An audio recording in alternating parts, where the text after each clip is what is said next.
ಪತ್ನಿಯೇ ಪತಿಯನ್ನ ಕೊಲೆ ಮಾಡಿ ಹೃದಯಘಾತ ಅಂತ ಬಿಂಬಿಸಿ ಡ್ರಾಮಾ ಮಾಡಿದ ನಂತರ ಇದೀಗ ಪೊಲೀಸರ ಅತಿಥಿಯಾಗಿರುವಂತಹ ಘಟನೆ ಮೈಸೂರಿನಲ್ಲಿ ನಡೆದಿದೆ. ಮೈಸೂರಿನ ಹುಡ್ಕೋ ಬಡಾವಣೆಯಲ್ಲಿ ಈ ಘಟನೆ ನಡೆದಿರುವಂಥದ್ದು. ಅದೇ ಸ್ಥಳದಲ್ಲಿ ನಾನು ಇದ್ದೇನೆ. ನೀವು ನೋಡ್ತಾ ಇರ್ಬೋದು, ಈ ಮನೆಯಲ್ಲಿ ವಾಸವಾಗಿದ್ದಂತಹ ನಿತ್ಯಾನಂದ ಅಂತೇಳಿ ಅವರು ಈಗ ಸಾವನ್ನಪ್ಪಿರುವಂಥದ್ದು.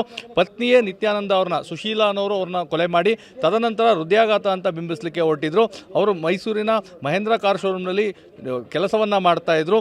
ಕಳೆದ 15 ವರ್ಷಗಳಿಂದ ದಾಂಪತ್ಯ ಜೀವನವನ್ನು ನಡೆಸ್ತಾ ಇದ್ರು. ಇವರಿಗೆ ಮಕ್ಕಳಿರಲ್ಲ ಅಂತ ಗೊತ್ತಾಗ್ತದೆ. ಮತ್ತು ಪ್ರತಿನಿತ್ಯ ಕುಡಿಯುವಂಥದ್ದು ನಿತ್ಯಾನಂದ ಅವರು ಮಾಡ್ತಿದ್ರು. ನಿನ್ನೆ ಸಹ ಒಂದು ಪಾರ್ಟಿಯನ್ನು ಮಾಡಿಕೊಂಡು ಮನೆಗೆ ಬಂದಿದ್ದರು. ಮನೆಗೆ ಬಂದ ನಂತರ ಮಧ್ಯರಾತ್ರಿ 2 ಗಂಟೆಯ ಸಮಯದಲ್ಲಿ ಈ ಒಂದು ಕೊಲೆಯನ್ನು ಮಾಡಿರ್ಬೋದು ಅಂತೇಳಿ ಈಗ ಪೊಲೀಸರು ಪ್ರಾಥಮಿಕ ತನಿಖೆಯಿಂದ ತಿಳಿದು ಬಂದಿದೆ. ಅದಾದ ನಂತರ ಆಕೆ ಹೃದಯಾಘಾತ ಆಗಿದೆ ಅಂತೇಳಿ ಬೆಳಗ್ಗೆ ಎಲ್ರಿಗೂ ಸಹ ಬಿಂಬಿಸುವಂಥದ್ದು. ಮತ್ತು ನೀವು ನೋಡ್ತಾ ಇದ್ದೀರಾ ಈ ಒಂದು ಕಾಂಪೌಂಡ್ನಲ್ಲಿ. ಸೊ ಅವರ ಸಹೋದ್ಯೋಗಿಗಳು, ಸ್ನೇಹಿತರು, ಸಂಬಂಧಿಗಳು ಎಲ್ಲರೂ ಸಹ ಅವರ ಅಂತ್ಯ ಸಂಸ್ಕಾರಕ್ಕೆ ಅಂತ ಬಂದಿದ್ದರು. ಅಂತ್ಯ ಸಂಸ್ಕಾರಕ್ಕೆ ಹೂವಿನ ಹಾರವನ್ನು ಸಹ ತೆಗೆದುಕೊಂಡು ಬಂದಿದ್ದರು. ಅವೆಲ್ಲವನ್ನೂ ಸಹ ಈಗ ಕಾಂಪೌಂಡ್ನಲ್ಲಿ ಹಾಕಿರುವಂಥದ್ದು. ಅಂದರೆ ಮೊದಲು ಆಕೆ ಏನು ಹೃದಯಾಘಾತ ಅಂತೇಳಿ ಬಿಂಬಿಸಿದ್ರು. ಹೀಗಾಗಿ ಎಲ್ಲೋ ಹಾರ್ಟ್ ಅಟ್ಯಾಕಿಂದ ಅವರು ಸಾವನ್ನಪ್ಪಿದ್ದಾರೆ ಅಂತೇಳಿ ಎಲ್ಲರೂ ಭಾವಿಸಿದ್ರು. ಅಂತಿಮ ದರ್ಶನಕ್ಕಾಗಿ ಮನೆಯ ಕೊಠಡಿಯಿಂದ ಹಾಲ್ಗೆ ತಂದು ಇಟ್ಟಂಥ ಸಂದರ್ಭದಲ್ಲಿ ಅವರ ಸಹೋದರ ಇಲ್ಲಿ ಬಂದಿದ್ದರು. ಅವರು ಕುತ್ತಿಗೆಯಲ್ಲಿ, ನಿತ್ಯಾನಂದ ಅವರ ಮೃತದೇಹದ ಕುತ್ತಿಗೆಯಲ್ಲಿದ್ದ ಮಾರ್ಕನ್ನು ಗಮನಿಸಿ ಅನುಮಾನವನ್ನು ವ್ಯಕ್ತಪಡಿಸಿದರು. ತದನಂತರ ಪೊಲೀಸರಿಗೆ ಮಾಹಿತಿಯನ್ನು ನೀಡಲಾಯಿತು. ಪೊಲೀಸರು ಸ್ಥಳಕ್ಕೆ ಬಂದು ವಿಚಾರಣೆಯನ್ನು ನಡೆಸಿದ ನಂತರ ಮೊದಲೆಲ್ಲ ಆಕೆ ಹಾರ್ಟ್ ಅಟ್ಯಾಕ್ ಆಗಿರುವಂಥದ್ದು, ಸೊ ರಾತ್ರಿ ಕುಡಿದಿದ್ರು, ನಾನು ಆಸ್ಪತ್ರೆಗೂ ಸಹ ಕರ್ಕೊಂಡೋಗಿದೆ, ಈ ರೀತಿಯಾದಂಥ ಕಟ್ಟುಕತೆಯನ್ನು ಕಟ್ಟುವಂಥ ಕೆಲಸವನ್ನು ಮಾಡಿದ್ರು. ಆದರೆ ತದನಂತರ ಪೊಲೀಸರು ತಮ್ಮ ಭಾಷೆಯಲ್ಲಿ ವಿಚಾರಣೆಯನ್ನು ಮಾಡಿದಂಥ ಸಂದರ್ಭದಲ್ಲಿ ಆಕೆ ನಾನೇ ಕೊಲೆ ಮಾಡಿದ್ದು ಅಂತೇಳಿ ರಾತ್ರಿ, ಅಂದರೆ ಸೀರೆ ಮತ್ತು ಇದರಿಂದ ಕುತ್ತಿಗೆಯನ್ನು ಬಿಗಿದು ಕೊಲೆ ಮಾಡಿ ಈ ಥರ ಹೃದಯಾಘಾತ ಆಯಿತು ಅಂತೇಳಿ ಬಿಂಬಿಸಿದೆ ಅಂತೇಳಿ ಒಪ್ಕೊಂಡಿರುವಂಥದ್ದು. ಸದ್ಯ ಪೊಲೀಸರು ಆಕೆಯನ್ನು ವಶಕ್ಕೆ ಪಡೆದುಕೊಂಡು ಹೆಚ್ಚಿನ ವಿಚಾರಣೆ ನಡೆಸ್ತಾ ಇದ್ದಾರೆ. ಸದ್ಯಕ್ಕೆ ಕೊಲೆಗೆ ನಿಖರವಾದಂತಹ ಕಾರಣ ತಿಳಿದು ಬಂದಿಲ್ಲ. ಪತ್ನಿ ಮಾತ್ರ ಈ ಒಂದು ಕೊಲೆಯಲ್ಲಿ ಭಾಗಿಯಾಗಿರುವಂಥದ್ದು ಅಥವಾ ಆಕೆಗೆ ಇನ್ಯಾರು ಸಾಥನ್ನು ನೀಡಿದ್ದಾರಾ, ಇವೆಲ್ಲವೂ ಸಹ ಪೊಲೀಸ್ ತನಿಖೆಯಿಂದ ಹೊರಬರಬೇಕಾಗ್ತದೆ. ಕುವೆಂಪು ನಗರ ಪೊಲೀಸರು ಸದ್ಯ ಪ್ರಕರಣವನ್ನು ದಾಖಲಿಸಿಕೊಂಡು ತನಿಖೆಯನ್ನು ನಡೆಸ್ತಾ ಇದ್ದಾರೆ. ಸೊ ಯಾರಿಗೂ ಸಹ ಒಂದು ಅನುಮಾನ ಬಂದಿರಲ್ಲ. ಯಾಕಂದರೆ ರಾತ್ರಿ ಪಾರ್ಟಿ ಸ್ನೇಹಿತರ ಜೊತೆ ಮಾಡ್ಕೊಂಡು ಬಂದು ಬೆಳಗ್ಗೆ ಮಲಗಿದ್ರು. ಬೆಳಗ್ಗೆ ಅವರ ಸ್ನೇಹಿತರು ಕರೆ ಮಾಡಿದ್ರು ಸಹ ಅವರು ಕರೆಯನ್ನು ಸ್ವೀಕರಿಸಿರಲಿಲ್ಲ. ದರ್ಶನ್ ಅಂತ ಸ್ನೇಹಿತ ಮನೆ ಹತ್ರನೇ ಬಂದು ಪತ್ನಿಯನ್ನು ವಿಚಾರಿಸಿದ್ರು ಸಹ ಆಕೆ ಇಲ್ಲ, ಅವ್ರು ಇನ್ನೂ ಮಲಗಿದ್ದಾರೆ ಅನ್ನೋ ಒಂದು ಮಾಹಿತಿಯನ್ನು ನೀಡಿದರು. ಸೊ ಮೋಸ್ಟ್ಲಿ ನೆನ್ನೆ ಪಾರ್ಟಿಯಿಂದ ಬಂದು ಮಲಗಿರ್ಬೋದು ಅಂತಲೇ ಎಲ್ಲರೂ ವಾಪಸ್ ಹೋಗಿದ್ರು. ಆದರೆ ಯಾವಾಗ ಈಕೆಯೇ ಹೃದಯಾಘಾತದಿಂದ ಆಯಿತು ಅಂತೇಳಿ ಅಕ್ಕಪಕ್ಕದವ್ರನ್ನೆಲ್ಲ ಕರೆದು, ಅಷ್ಟೇ ಅಲ್ಲ ಸಹೋದರನಿಗೂ ಸಹ ಕರೆ ಮಾಡಿ ತಿಳಿಸಿದರು. ಎಲ್ಲರೂ ಸಹ ಎಲ್ಲೋ ಒಂದು ಕಡೆ ಹೃದಯಾಘಾತ ಆಗಿರ್ಬೋದು ಅಂತಲೇ ಭಾವಿಸಿದ್ರು.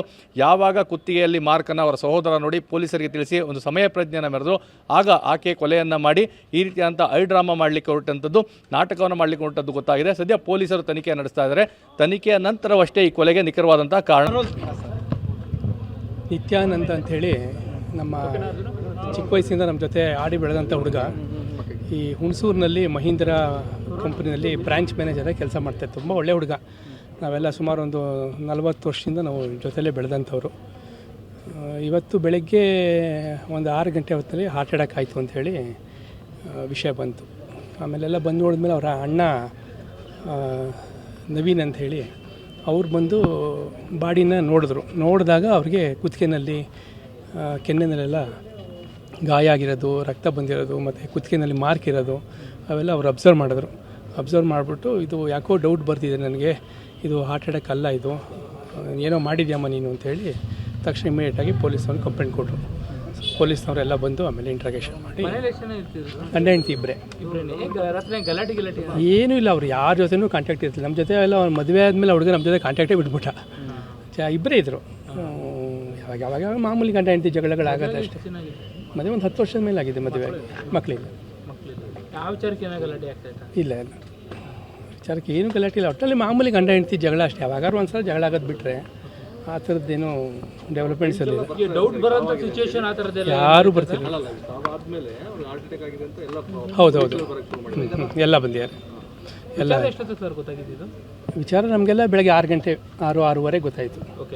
ಯಾರೋ ಸ್ನೇಹಿತರಿಗೆಲ್ಲ ಫೋನ್ ಮಾಡಿ 4-4:15 ಫೋನ್ ಮಾಡಿ ಹೇಳಿಯಾರಂತೆ. ಅವರೆಲ್ಲ ಬಂದು ನೋಡಿದಷ್ಟೊತ್ತಿಗೆ ಹೊರಟಾಗೋಗಿ ಪೊಲೀಸವರು ಒಂದು 8-9 ಗಂಟೆ ಮೇಲೆ ಪೊಲೀಸವ್ರು ಬಂದರು. ಡೌಟ್ ಬಂದಿದ್ದು ಅವ್ರ ಅಣ್ಣ ಬಂದ ಮೇಲೆ 8-8:15 ಬಂದರು ಅವ್ರ ಅಣ್ಣ ಬಂದ ಮೇಲೆ ಅವರು ಮಾಮೂಲಿ ಬಾಡಿನ ರೂಮಿಂದ ಹಾಲಿಗೆ ಶಿಫ್ಟ್ ಮಾಡಿದಾಗ ಅವ್ರಿಗೆ ರಕ್ತ ಎಲ್ಲ ಕಾಣಿದೆ. ಸೊ ಏನೋ ರಕ್ತ ಇದೆ ಅಂತ ಹೇಳ್ಬಿಟ್ಟು ಸ್ವಲ್ಪ ಡೌಟ್ ಬಂದವರು ಪೊಲೀಸರು ಕುತ್ತಿಗೆನಲ್ಲಿ ಕೆನ್ನೆನಲ್ಲಿ ರಕ್ತದ ಕಲೆ ಇತ್ತಂತೆ, ಕುತ್ತಿಗೆನಲ್ಲಿ ಮಾರ್ಕ್ ಇತ್ತು ಅಂತೇಳಿ ಪೊಲೀಸ್ನವ್ರಿಗೆ. ಏನೂ ಇಲ್ಲ. ಅದೇನು ಯಾರಿಗೂ ಈ ಬೀದಿನಲ್ಲಿ ಯಾರಿಗೂ ಒಂದು ಚೂರು ಸೌಂಡ್ ಆಗಲಿ ಏನೂ ಗೊತ್ತೇ ಇಲ್ಲ ಯಾರಿಗೂ.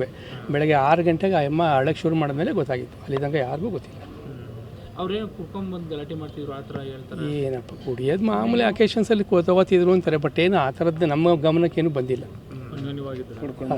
ಅನನ್ಯ ಅಂತ ಏನಿಲ್ಲ. ಅವ್ರ ಮೂಲ ಎಲ್ಲಿ ಅವರು ಸರ್? ಯಾರು? ಇವರು ಇದೇ ಮನೆ ಕುಟುಂಬ ಅವರು ಇದೇ ಮನೆ ಸುಮಾರು 40 ವರ್ಷದಿಂದ ಇಲ್ಲಿ. ಇದೆ, ಸ್ವಂತ ಮನೆ. ನಮ್ಮ ಹೆಸರು ಸರ್? ರಾಜೇಶ್ ಬೋರೆ. ಒಂದು ನಿಮಿಷ ಹೇಳ್ತೀನಿ. ಈಗ ಇವರು ನಿತ್ಯಾನಂದನವರು ನನಗೆ ಮೊದಲಿಂದನೂ ಫ್ರೆಂಡು. ನನಗೆ ಇವತ್ತಿನ ಬೆಳಗ್ಗೆ ಪ್ರಕಾಶ್ ಅಂತ ನನ್ನ ಫ್ರೆಂಡ್, ಅವ್ರ ಫ್ರೆಂಡ್ ಇಲ್ಲೇ ಪಕ್ಕದಲ್ಲಿ ಇದ್ದವರು, ಈಗ ಕಾಮಾಕ್ಷಿ ಆಸ್ಪತ್ರೆ ಎಲ್ಲ ಮನೆ ಅಂತ ನನಗೆ ಗೊತ್ತಿಲ್ಲ. ಅವ್ರು ಬಂದರು ಇದ್ದಕ್ಕಿದ್ದಂಗೆ, ಬಂದು ಬಾಗಿಲು ಕೊಟ್ಟು ನನಗೆ ಹೇಳಿದ್ರು ಹಿಂಗೆ ನಿತ್ಯಾನಂದ ಹಾರ್ಟ್ ಅಟ್ಯಾಕ್ ಆಗಿದೆ ಅಂತ. ಹಂಗೆ ನನಗೆ ಮಾಹಿತಿ ಗೊತ್ತಾಗಿದ್ದು ತಕ್ಷಣ ನಾನೇನು ಮಾಡಿದೆ, ನಾನು ಇಲ್ಲಿ ಬಂದು ನಮಗೆ ಅವ್ರ ರಿಲೇಟಿವ್ಸ್ಗೆ ಎಲ್ಲರಿಗೂ ನಾನು ಫೋನ್ ಮಾಡಿಬಿಟ್ಟು ನಾನು ಇದು ಮಾಡಿದೆ. ಆಗ ಅವ್ರ ಮಿಸ್ಸಸ್ಗೆ ಕೇಳಿದಾಗ ಏನಾಯಿತು ಅಂದಾಗ 2 ಗಂಟೆ ಅಷ್ಟೊತ್ತಲ್ಲಿ ಹಾರ್ಟ್ ಅಟ್ಯಾಕ್ ಆಯಿತು, ಕಾಮಾಕ್ಷಿ ಆಸ್ಪತ್ರೆಗೆ ಕರ್ಕೊಂಡೋಗಿದ್ದು, ಆಮೇಲೆ ಅವ್ರು ಡ್ರಿಂಕ್ಸ್ ಮಾಡಿದ್ರು ಅಂತ ನೋಡಲಿಲ್ಲ ಅಂತ ಒಂದು ಮಾಹಿತಿ ಕೊಟ್ಟರು. ನಾವೇನೇನು ಜಾಸ್ತಿ ಫೀಲಿಂಗ್ಸಲ್ಲಿ ಇರ್ತಲ್ಲ, ನಾವೇನು ಜಾಸ್ತಿ ಮಾತಾಡಲಿಲ್ಲ. ಯಾವಾಗ ಗೊತ್ತಾಯ್ತು ಸರ್ ಈ ಥರ ಹಿಂಗಾಗಿದೆ, ಪೊಲೀಸರೆಲ್ಲ ಬಂದಿದ್ದು ಅಥವಾ ಕೊಲೆ ಆಗಿದೆ ಅಂತ ಯಾವಾಗ ಗೊತ್ತಾಗಿದೆ?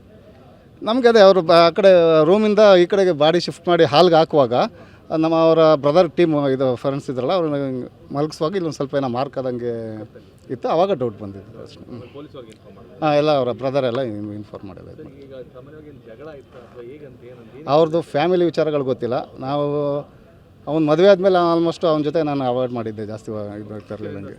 ಚಿಕ್ಕದ್ರಿಂದ ನನಗೆ ಇಲ್ಲಿ ಬಂದಾಗ ಕ್ಲೋಸ್.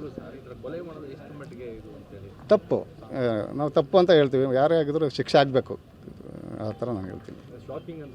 ಹೌದು, ತುಂಬ ಶಾಕಿಂಗ್ ಅನಿಸುತ್ತೆ. ಯಾಕಂದರೆ ನಾವು ಬಂದು ನೋಡಿದ್ದಾಗ ಅವ್ರದ್ದು ಮುಖ ನೋಡಿದಾಗಲೇ ನಮಗೊಂಥರ ಈ ಥರನೂ ಈ ಥರ ಅನಿಸ್ತಾ ಇದೆ. ನಮಗೆ ಗೊತ್ತಾಗಲಿಲ್ಲ. ಈಗ ಎಲ್ಲ ತನಿಖೆ ಆದಮೇಲೆ ಗೊತ್ತಾಗುತ್ತೆ ಹಿಂಗೆ ಅಂತ ತಿಳ್ಕೊಂಡು.